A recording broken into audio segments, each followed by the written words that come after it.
Oggi a Venezia, al Salone Nautico, a partire dalle ore 11:30 sarà presente il presidente della Regione Veneto Luca Zaia con il ministro allo sviluppo economico Giorgetti. La manifestazione è partita il 28 maggio e terminerà domenica 5 giugno, terza edizione, anch'essa si svolge all'Arsenale, simbolo del secolare dominio militare della Repubblica Serenissima e cuore pulsante della sua industria navale. Spazi espositivi scorrono su 50.000 metri quadrati e 1.000 metri lineari sono di pontili per l'esposizione.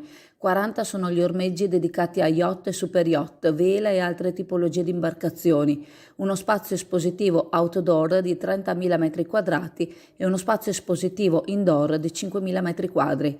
Il Salone Nautico Venezia è promosso dal Comune di Venezia e realizzato attraverso la società Vela SpA in collaborazione con la Marina Militare Italiana.